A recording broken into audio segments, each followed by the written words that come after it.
예, 오종혁 선생님입니다. 자, 오늘은 그 갈래복합 8번째 그 가나다 중에 다 마지막 작품인 임철우의 동행이라는 소설입니다. 자, 오늘 동행이라는 소설 공부하실 텐데요. 자, 집중해서 보시기 바랍니다. 자, 동행이라는 거는 뭡니까? 함께 같이 길을 간다는 얘기죠. 그쵸? 예, 우리 지난 시간에 정광용의 동행이라는 작품 어떻습니까? 제목이 똑같죠? 예. 오늘은 임철우의 동행입니다. 자, 한번 보실까요? 줄거리를. 일주일 전에 나는 수배를 받으면서 연락이 끊긴 너를 만납니다. 이게 2인칭이 나온 거죠. 그래서 이 소설에서도 S읍을 경유하여 MC로 가려는 너는 나에게 동행을 이제 요청합니다. 그래서 나는 너와 이 MC, 목포시입니다. 이동하면서 지난날을 반추란 말은 지난날을 다시 되새기면서 그동안 내가 현재의 안락한 편안한 생활을 위해 너를 잊고자 했다는 점을 이제 인식하게 됩니다. 그리고 동행의 그 끝에 결국 목포시에서 너를 떠나보내게 되며 남은 나가 해야 할 몫을 생각합니다. 자기의 어떤 할 그러한 일을 생각한다는 얘기죠. 핵심 정리 가시면 이제 불온한 시대입니다. 이 평안한 시대가 아니라 굉장히 불온한 시대에 상처를 외면합니다. 그래서 일상의 안락을 추구하는 삶. 어떤 삶이었죠? 소시민적인 삶이었죠. 우리 지난 시간에 배웠던 그런 것을 성찰하고 또 다짐을 하는 그러한 작품입니다. 그리고 배경은 이제 80년대고요. 공간적 배경은 서울과 광주, MC, S읍 이렇게 장소가 이렇게 나옵니다. 전체적으로. 성격은 지난날을 회고하는 성격이 있고요. 현실 비판적이고 또 반성하면서 성찰하고 자기 고백적인 그러한 성격을 띠고 있다는 거 정리해 주시고요. 시점은 이제 1인칭 주인공 시점입니다. 그래서 내가 너에 대한 심리를 중심으로 서술합니다. 아셨죠? 네. 갈래는 이제 현대소설이고 이제 여로형 소설입니다. 여로형. 아셨죠? 네, 여로형. 그 다음에 설상 특징에 보시면 광주 민주화 운동입니다. 80년이기 때문에. 그쵸? 이 광주 민주화 운동이 1980년에 일어났습니다. 예. 저도 이제 실제로 방송으로 이제 본 기억이 나는데요. 흑백 TV인가요? 그때 칼라 TV인가 정확히 기억은 안 나지만 TV에서 흑백으로 뭐 폭동이라는 걸 봤거든요. 저도 중학생 때였던 것 같은데 이렇게 큰 엄청난 일인지는 그때도 몰랐었네요. 예. 수배자가 된 친구와 또 동행한 사건을 다룬 소설입니다. 그러니까 여기서 이 광주 민주화 운동이 배경으로 깔렸다. 요거를 좀 기억을 해주시는 게 좋겠습니다. 그리고 나라는 서술자가 친구인 너를 호명합니다. 아셨죠? 예, 2인칭 이름을 부르면서 그와 함께 동행한 사건을 반추하는 서술 구조고요. 또 둘 사이의 거리감과 너에 대한 나의 죄책감, 불안감이라는 정서가 나옵니다. 이런 복합적인 여러 감정, 이러한 심리를 아주 섬세하게 잘 그려냈습니다. 여러분 아셨죠? 또 너의 부탁으로 내가 이제 목포시로 동행하기 시작하는 장면 나오고요. 또 너의 갑작스러운 등장 때문에 너에 대한 나의 인식을 성찰하는 장면 두 가지로 크게 나뉩니다, 여러분. 그리고 80년대 광주를 배경으로 했고요. 1인칭 서술자 나가 너에게 말하는 소통행위의 성격입니다. 우리 이론 시간에 배웠죠, 소통행위. 그리고 광주항쟁 이후 정면으로 맞서지 못하고 살아남은 자들이 정말 그 어떤 부끄럽고 그렇죠? 죄책감을 다룬 그런 소설입니다. 또 네모난 사진이라는 중요한 소재가 나오는데요. 이거는 자신을 자유롭게 드러낼 수 없는 너. 이거는 뭐냐면 지명수배 사진이거든요. 예, 그 구속되고 억압돼 있는 너의 처지를 잘 드러내는 그런 소재라는 거 아시고요. 또 2인칭인 너의 상대방인 우리로 이제 설정을 했거든요. 이것은 뭐냐? 너에 대한 나의 생각과 감정을 읽는 독자와 공유하는 겁니다. 아셨죠? 예. 이렇게 정리를 좀 잘 하시면 좋겠습니다. 그리고 이제 본문으로 들어가기 전에 이제 동행의 의미를 한번 정리를 해볼게요. 동행의 의미는 여기서 이 소설에서 뭐냐? 소시민적인 삶에서 벗어나자. 그렇죠? 그리고 역사 의식을 가지고 민주주의를 향해서 소명해야 된다. 그러니까 꼭 민주주의를 향해서 어떻습니까? 향해서 가야 된다는 겁니다. 그래서 적극 동참할 것을 강하게 요구하는 겁니다. 아셨죠? 자, 그래서 동행의 의미가 그러한 성격을 가지고 있다는 거 좀 정리를 잘 하시고요. 자, 본문 학습을 보겠습니다. 오늘은 3페이지 본문이 있거든요. 그러니까 꾸준히 집중력 있게 보셔야 됩니다. 전략 부분, 앞부분 줄거리를 간단히 보시면 일주일 전에 나는 자, 나 서술자죠. 주인공 친구였습니다. 근데 이제 정치적인 이유라는 거는 당시 광주 민주화 운동이죠. 광주 1980년 수배를 당했습니다. 이 정치적인 목적 때문에. 그래서 소식이 끊겼겠죠. 그러한 너를 이제 만나게 된 겁니다. 그래서 너는 어젯밤에 나에게 전화를 걸었대요. 그러면서 전화 박스에서 다시 만나기로 하면서 이야기는 시작이 되는 겁니다. 자, 첫 번째 내용 한번 가실까요? 예, 여기 이 부분에서 이제 핵심은 뭐냐면 연락이 갑자기 왔죠. 그래서 나와 너가 동행을 하게 됩니다. 그래서 동행을 하자고 요청한 너의 모습이 등장합니다. 자, 한번 보실까요? 너는 선선이라는 건 아주 시원하게 대답했다. 우리는 정문에 다다랐다. 경비실 안에서 경비원인 듯한 사내가 잡담을 나누고 있었고 너는 성큼성큼 걸었다. 그리고 몇 가지 궁금한 것들이 있었지만 묻지 않기로 했대요. 그리고 너의 말 맞다나, 그러니까 너의 말대로 모르는 것이 피차 좋을 수도 있다라고 이제 추측을 한 거죠. 그리고 어쨌든 넌 비밀투성이었다. 그래서 중요한 거는 이제 뭐냐, 비밀투성이라는 거죠. 이 비밀투성이라는 거는 뭡니까? 이 너는 어떻습니까? 정치적인 이유로 지금 지명 수배를 당했고요. 또 그동안의 그 소식을 전혀 모른다라는 것을 지금 암시하는 겁니다. 아셨죠? 네, 그런 상황이라는 거를 지금 드러내주는 겁니다. 이 단어가. 아직도 나는 네가 기거한다. 기거라는 건요, 일정한 장소에서 일상적인 생활을 한다는 겁니다. 아셨죠? 그 집조차 정확히 모르고 있는 형편이다. 그러니까 그렇죠. 이제 소식을 전혀 모르는 상황이었네요. 전화를 걸어오는 건 언제나 너다 이거죠. 어제도 그건 마찬가지다. 그러니까 어젯밤 10시에 전화가 왔었다는 거네요. 그렇죠? 네, 그러니까 너가 나에게 도움을 요청하고 하는 시간이 바로 뭐다? 어제 밤 10시인 거예요. 그래서 이제 MC, 즉 목포시로 가는 열차 편 좀 알아봐 달라고 했네요. 그리고 같이 동행하고 싶다라는 용건으로 지금 전화를 한 겁니다. 그래서 여기 나온 동행이 바로 제목 동행과 연관이 된다는 거 기억하시고요. 그러니까 이제 전화한 이유가 바로 이거죠. 동행하고 싶다. 그리고 MC 목포시로 가는 열차도 좀 알아봐 달라. 이 두 가지 목적이 있네요. 그리고 단도직입적이라는 건요, 바로 요점으로 들어가서 뭐 이런 얘기입니다. 그래서 그렇게 말했다. 근데 이제 나는 어떤 처지냐면요, 강의가 있었어요. 강의. 그러니까 종강이랍니다. 종강. 마지막 강의가 있는 것이고, 대학생인가 봐요. 대학에서 마지막 강의라고 하는 걸로 봐서 이 졸업을 앞둔 대학생의 신분이었다는 거. 이걸 알 수 있죠. 나의 신분이 드러난 겁니다. 뭐라고요? 대학생이고 거의 졸업을 눈앞에 둔 그러한 처지라는 겁니다. 하지만 그것은 뭐라 합니까? 그까짓 강의쯤이라고 했어요. 이 그까짓이란 말은 뭡니까? 이 강의쯤이라는 거는 별로 너를 만나는 것보다는 오히려 강의가 어떻다는 거예요? 더 궁금하지 않다는 거죠. 그러니까 강의보다도 더 중요하다는 얘기죠. 그러니까 강의보다 너의 소식이 훨씬 더 궁금하고 중요하다 이거고요. 너를 만나려는 나의 마음이 강조가 된 겁니다. 아셨죠? 네, 그만큼 만나고 싶은 마음이 잘 드러난다는 것입니다. 이 강의가요. 그보다 나는 위험한 나들이자 위험한 나들이라고 하는 거는요, 결국 이게 여러형 소설이라고 한 것이 바로 이런 부분에서 나오는 겁니다. 그래서 동행의 성격이 있다는 얘기고요. 수배자인 너와 함께 가기 때문에 같이 위험한 거죠. 그래서 위험한 나들이라고 한 겁니다. 그래서 비유적인 표현 방식을 썼습니다. 그래서 또 왜 하필 나와의 동행을 네가 요구하는 것인지 궁금했대요. 그렇지만 결국 어떻습니까? 묻진 않았죠. 그래서 차차 알게 되겠지라고 이렇게 넘어간 겁니다.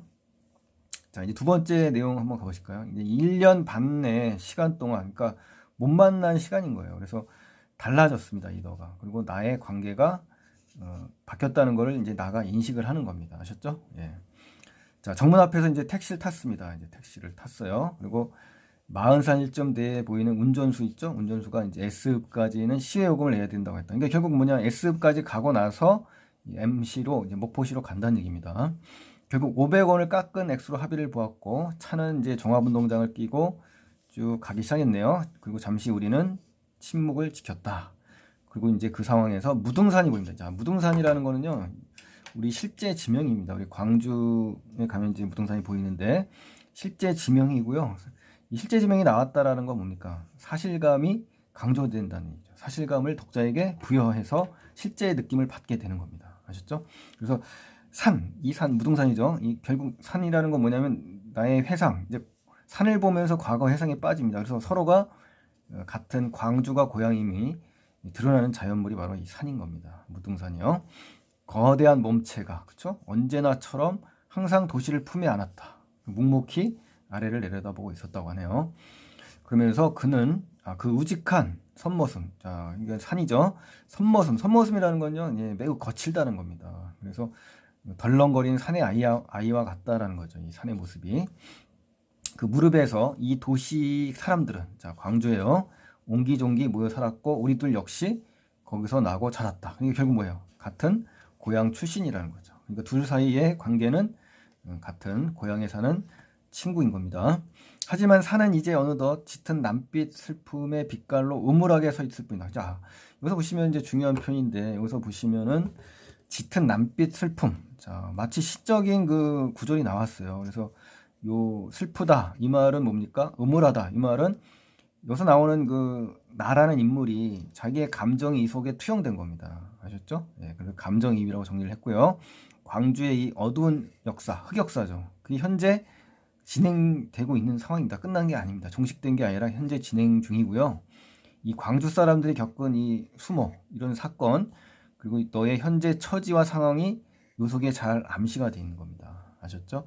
그래서 음울하다, 어둡고 우울하다 이거잖아요. 또 슬픔이 있다. 이것이 바로 나라는 서술자의 감정이 이 산에 어떻습니까? 투영이 된 겁니다. 아셨죠? 예, 그래서 중요한 표현입니다. 이 부분이.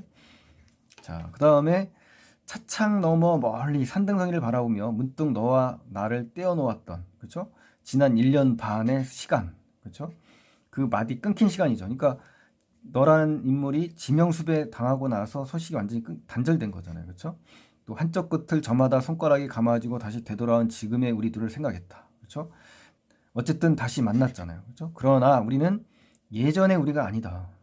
왜냐하면 너와 내가 만났지만 서로 시간 속에서 변화가 된 겁니다. 괴리감이라고 하는데요. 서로 이제 거리가 있다라는 겁니다. 그래서 멀어졌다는 얘기거든요.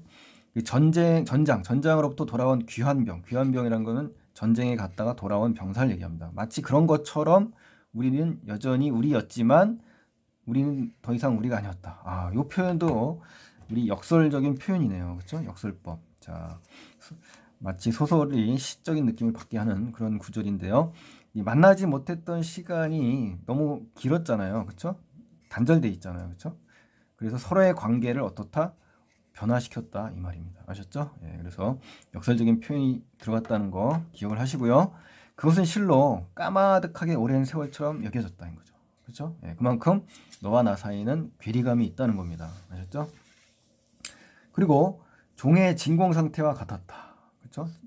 너와 나 사이에는 거대한 협곡이 밑도 끝도 가늠하기 어려운 깊은 아가리를 벌린 채 존재했다. 이 말은요, 그 두 사람 사이가 그만큼 거리감이 있다는 얘기입니다. 그래서 그런 상황이고, 그 양쪽 벼랑 끝에 마주 서서 우리는 이 순간 아찔한 절망감도 느꼈죠. 당혹감으로 어떻다?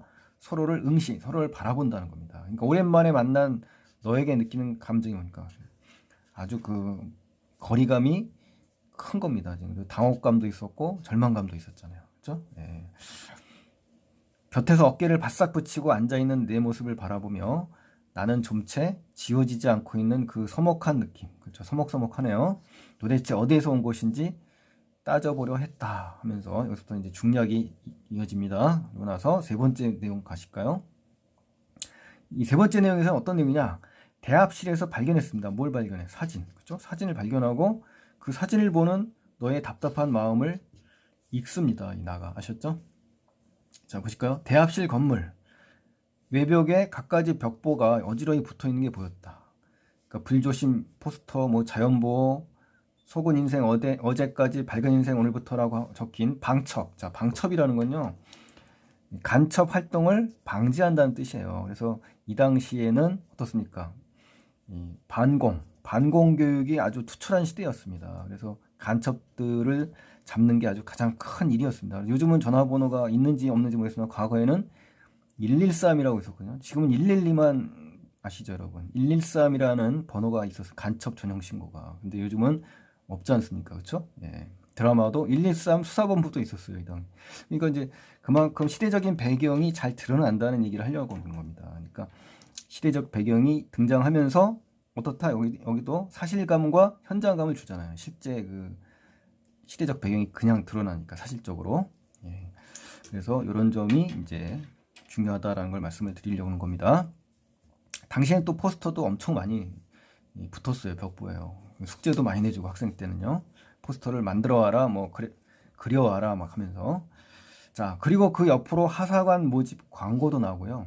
지명 수배자들의 사진도 아주 나란히 붙어 있었습니다. 그러니까 27세 신장 175 미남형의 호리호리한 체격 그 아래 고등학교 교복 차림 내 사진 그러니까 너의 사진이네요. 그러니까 지명 수배 전단에 들어있는 너의 사진을 갖다가 묘사한 거고요. 너의 그 정보들이 쭉 제시돼 있죠. 그러니까 앳된 소년의 모습이라고 이제 나오거든요. 네, 그래서 27세, 20대의 모습이 이제 묘사가 된 겁니다. 그 지명 수배 사진에요. 틀림없이 끼어 있을 것임을 나는 알고 있다. 그렇죠? 확신하고 있죠, 나는. 그렇죠? 지금 바로 내 곁에 앉아 있는 이 우스꽝스러운 차림에 얼핏 보면 40대쯤으로 보이는 더부룩한 구렛나루의 뚱뚱한 사내. 이건 뭡니까? 현재의 너죠. 그렇죠? 과거 아니 이 사진에 있는 그 모습과 완전히 어떻다? 대조대가 된 대조. 그렇죠? 요것과 대조되는 모습이고요. 현재 너의 모습을 그대로 묘사한 겁니다. 그래서 비교가 되죠. 네. 나는 새삼스레 그 모습을 보고 어때요? 웃고 말았다 그러지 않습니까? 그러니까 너무 비교가 되니까 이제 웃은 겁니다. 혼자요. 즐겁게. 아셨죠? 네. 그래서 너는 무심한 표정을 내게 돌리고 있다. 그쵸? 그러니까 왜 웃는지 이제 쳐다봤겠죠. 그러면서 왜 그러냐? 라고 묻겠죠. 그냥 네 사진 본 적 있니? 라고 이제 대묻죠. 그러니까 뭡니까? 지명수배자의 처지를 암시하는 겁니다. 내 사진이라는 것은 결국 뭡니까? 지명 수배자의 사진이니까 요 의미, 이 상징적인 의미는 수배자, 수배자의 처지를 지금 암시하는 겁니다. 어디 그랬죠? 어디. 그러니까 내가 턱 끝으로 벽보를 가리키며 웃었고 잠시 그쪽으로 눈길을 주고 있던 너는 고개를 저었다. 예, 그러면서 임마 너 그 치들한테 고맙다고 해야겠구나. 이거 뭡니까? 반어적인 표현이죠. 그렇죠? 진짜 고마운 게 아니죠. 몸이 후리후리한 미남형이란다 하면서 나더러 너더러 참 너더러 으흐흐 하면서 이건 뭡니까? 반어적인 표현입니다. 아셨죠? 예.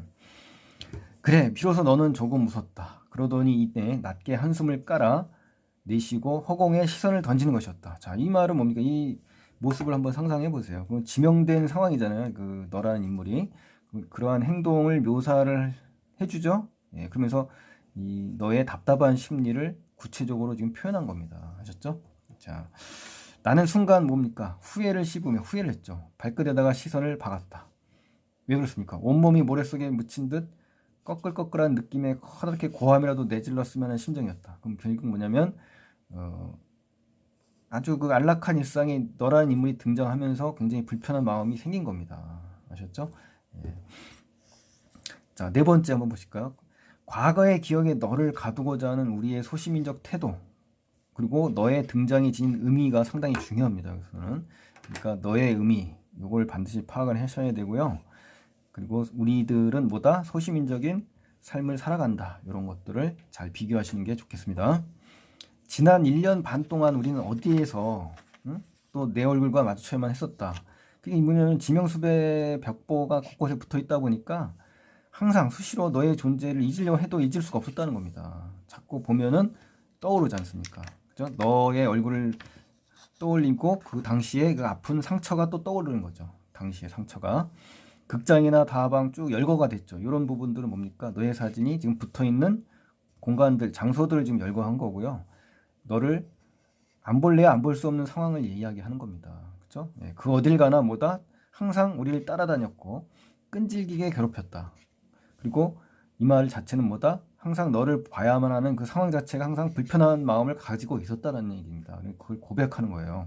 또 지난밤 졸업 여행을 갔던 제주도 여관방에서도 어떻다? 교복 차림의 너 때문에 그날 밤 우리는 녹초가 되도록 술을 마셨다. 그러니까 힘을 못 쓰는 상태가 되도록 술을 밤새도록 마셨다는 거네요. 그리고 엉망으로 추태를 부렸다. 추태라는 건요. 더럽고 지저분한 행동을 얘기하는 겁니다. 그런 것을 추태를 부려야 됐다. 뭐 이런 얘기고요. 하지만 차라리 그때가 우리에게 마음이 편했다. 라고 생각을 하는 거죠. 그리고 엄지손가락만큼 작은 현상 수배자의 사진 속에 자, 너를 가두어 놓고 나서 이따금 낡은 앨범을 펼치듯 적당한 양의 감상도 하고 자기 합리화를 취향껏 덧칠했단 말이에요. 그러니까 자기 합리화를 했다는 거죠. 이렇게 해서. 그래서 너를 들여다볼 수 있을 동안만큼은 그래도 우린 너는 우리들에게 여전히 뭐다?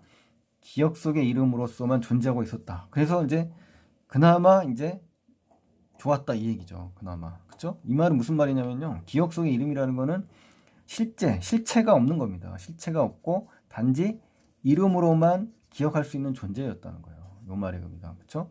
예, 그 당시에 이러한 생각을 했을 때만큼은 그나마 나았었다 모르는 이야기를 하는 거네요. 그러면서 네가 다만 과거의 기억 속에서 머물러 있어 주는 한 이게 바로 기억 속의 이름이죠. 그렇죠? 그래도 우리는 술에 취하면 잠들 수가 있었다. 가끔은 아픈 상처를 손톱으로 핥히어대며 저주 섞인 넋두리를 퍼부어 대다가도 그것이 끝나면 어때요? 일상의 권태한 망각 속으로 이제 쉽사리 몸을 던졌다. 그러니까 다시 말하면 결국 다시 일상의 그 평범한 권태로움과 망각, 기억을 완전히 상실한 상태잖아요. 그러니까 결국 뭘 의미하는 거냐? 너를 기억 속의 이름으로 취급하면서 기억 속의 이름인 거죠. 실체가 아니에요. 그래서 역사적인 어떤 상처도 아울러서 덩달아 잊게 되는 거죠. 그래서 이 자체가 뭐다? 소시민적인 태도를 취하고 있는 거다라는 얘기입니다. 그래서 자기 자신을 뭐 하는 거예요? 반성하면서 고백하는 거잖아요. 그렇죠? 반성할 줄 알아야 의식이 바뀔 수가 있지 않습니까? 그러니까 자기를 인식한 겁니다. 반성적인 고백을 하면서 자, 우리들은 너무 피곤했었다. 너무나 피곤하고 힘겨웠으므로 우리는 차라리 잠들어 버리고 싶었던 것이다. 그 때문에 우리의 마비된 의식, 교살이라는 것은 목졸라서 죽이는 거거든요. 이러한 영혼을 희뿌연 혼돈의 나락을 향해 까마득히 침몰해 가도록 내버려 두고 싶었다. 그래 우리 모두들 가라앉고 있었다. 저마다 탈색된 눈빛으로 심연의 저편, 심연이라는 건요 아주 깊은 못이라는 겁니다. 그러니까 좀처럼 빠져나오기 힘든 구렁이라고 보시면 되는데 어느덧 차츰차츰 가라앉고 있는 중이었다 뭐 이런 얘기네요. 그래서 잠들어라 깊이 깊이 잠들어라. 이 말은 영영 깨어나지 않을 잠이라는 거죠. 이 말의 의미는 뭐냐면 비판을 하지 못하게 하는 의식인 겁니다. 비판을 해야 되는데 비판 의식을 못하게 하고 또 과거를 완전히 잊어버리는 그런 의식을 얘기하는 겁니다. 영영 깨어나지 않을 잠이라는 것은 결국 영원히 과거의 상처를 망각하려는 그런 의식인 거죠. 그렇죠? 그래서 오래오래 그렇게. 그러니까 이 부분은요. 소시민적인 태도를 지닌 나의 삶의 모습을 지금 제시한 겁니다. 그러니까 현재 이렇게 살아가고 있다라는 거죠. 그렇죠? 네. 자, 어디선가 감미로운 음악처럼 그렇게 끊임없이 귓전에 불어온단 말이에요. 그 불경하는 것은 무례한 그런 주문을 들으며 우리는 뭐한다? 치마하고 있다. 치마라는 거는 가라앉고 내려간다는 얘기입니다. 그렇죠? 예. 그래서 우리는 저마다 그 감미로운 속삭임을 이렇게 은밀히 서로서로 따라서 되뇌인다. 그렇죠? 예. 그러니까 결국은 소시민적인 태도를 지니고 있다는 얘기입니다. 잊어라. 과거를 잊어라 이거죠. 옛날은 옛날일 뿐이다. 그렇죠? 싱싱한 내일. 자, 싱싱한 내일이라는 거는 이제 옛날은 옛날, 묵은 일이라는 얘기죠. 그에 비해서 내일은 싱싱하다. 마치 보면 좀 희망적인 느낌을 받잖아요. 그게 아니라 이 내일은 아주 편안하고 안락한 그냥 소시민적인 일상, 즉 비판과 어떤 그 자의식이 없는, 즉 비판 의식이 없고 일상에 함몰되어 있는 그러한 안락한 소시민적인 일상을 의미하는 겁니다. 그래서 중요한 구절이니까 꼭 기억하시고요. 완전히 지워버린다는 거죠. 그렇죠? 과거의 그 기억을 지워버리고 싱싱한 내일을 맞는 소시민적인 평범한 일상을 이야기하는 겁니다. 그래서 결국 뭐냐? 광주 민주화 운동을 과거를 완전히 잊고 살아가고 있었다는 겁니다. 아셨죠? 네. 그런데 하필 이 순간에 그렇죠? 이런 상황인데 이렇게 살아왔었는데 결국 네가 등장한 겁니다. 2인칭 너가 갑작스럽게 등장하면서 나는 뭐다? 심정이 굉장히 불편하다. 이런 얘기를 하는 겁니다. 아셨죠? 그 불쾌하고 섬뜩한 악몽 이게 뭡니까? 지난 과거죠. 뭡니까? 광주 민주화 운동을 얘기하는 겁니다. 아셨죠? 광주에서 민주화를 외치는 그러한 운동이 벌어진 겁니다. 그 흔적을 우리의 졸리운 뇌리로부터 감히 곡괭이 내기 위한 곡괭이질을 해낸다는 건요. 아주 그 표현이 기가 막힌데, 이 뇌리로부터 감히 곡괭이질 한다. 이 말의 의미는 잊고 있었던 이런 상처, 그쵸? 잊고 있었던 이런 상처들을 마구 끄집어낸다는 얘기입니다. 마구 파헤쳐낸다는 얘기죠. 그쵸? 그래서 하나의 뭡니까? 음모로서 그리고 그 악몽의 명백한 증거물. 그게 누굽니까? 너죠, 너. 그쵸? 예. 네가 나타난 것이다. 너의 등장이 바로 그렇다는 얘기죠. 기억하라, 기억하라. 계속 이제 반복을 했죠. 이건 뭡니까? 뭘 강조한 거죠? 광주 민주화 운동, 과거를 기억하며 살아가야 한다라는 그러한 것을 촉구하는 겁니다. 아셨죠? 예. 너의 등장의 의미가 바로 이런 겁니다, 여러분. 어거지를 쓰듯 우리의 이 몽롱한, 현재 우리들의 모습은 뭡니까? 몽롱하죠. 몽롱하다는 것은 희미한, 최면은 이제 잠들게 하는 겁니다. 몽롱한 상태에 희미한 잠에 빠지게 만든다는 거예요. 그래서 당밀분, 이 당밀분이라는 것은 이제 설탕가루라고 하시면 되겠네요. 설탕, 그렇죠? 이걸 함부로 휘저어서, 중요한 건 함부로 휘젓는다는 거는 뭡니까? 이 당밀분을 함부로 휘젓는다. 그래서 희석시킨다, 그렇죠? 희석시킨다는 거는요, 이 망각하게 한다는 얘기입니다. 그러니까 몽롱하게 최면에 빠지게 해서 함부로 휘저어서 우리의 그 과거의 그 역사를 어떻게 한다? 망각하게 하려는 그러한 행동을 한다는 거죠. 그래서 이 당돌하고 무모한 음모, 그러니까 거리낌 없이 아주 신중하지 못한 모략, 그렇죠? 이러한 이 모략에 의해서 점점 잊혀져 간다라는 거죠. 그래서 너는 어쩌면 그러한 상황에서 우리들이 자기도 모르는 사이에 공모하여, 그렇죠? 같이 모의해서 억지로 너를 가두어 놓다. 가두어 놓다는 것은 구속하고 억압한다는 얘기잖아요. 그렇죠? 사진 액자에 갇혀 있는 것처럼 그런 저 네모난 사진 속, 그렇죠? 네모난 사진 속이라는 거는 갇혀 있는 거잖아요. 지명수의 사진이면서 모두가 기억해야 될 역사적 사건을 상기하는 소재입니다. 그렇죠? 수배의 사진의 상징적인 의미 반드시 알아두시고요. 돌연히 갑자기 뛰쳐나와 지금 이 순간 우리 앞에 분명한 실체가 실체란 말 나왔죠. 아까는 이름으로만 나와 있었지만 실체가 나왔죠. 그러니까 이 실체란 말 중요합니다. 그래서 서 있는 것 이 자체가 뭡니까? 소시민적인 태도를 지닌 나를 성찰하게 만들었다는 겁니다. 아셨죠? 네. 그리고 너는 이제 다시금 우리로 하여금 새로운 통증, 새로운 통증이란 말은요, 나 스스로 너를 바라보면서 반성하고 성찰한다는 얘기입니다. 이 새로운 통증의 의미 중요합니다. 그리고 시대의 아픔을 뭐한다? 직시하는 거라는 거죠. 이게 바로 새로운 통증인 겁니다. 아셨죠? 자, 그래서 과거를 잊고 일상의 삶을 살아가는 나에게 일침을 준 겁니다. 이 너의 등장이. 아셨죠? 그래서 너의 등장의 의미 반드시 알아두시고요. 이 광주 민주화 운동의 의미라든가 이 역사의식을 절대 잊지 말아야 된다는 것을 강하게 촉구하는 그러한 이야기입니다. 여러분. 아셨죠? 자, 이렇게 해서 전체적으로 정리를 하셨고요. 조금 좀 길고 어려운 부분도 있으시니까 복습을 잘 하셔서 정리를 잘 하시기 바랍니다, 여러분. 자, 오늘 고맙습니다. 감사합니다.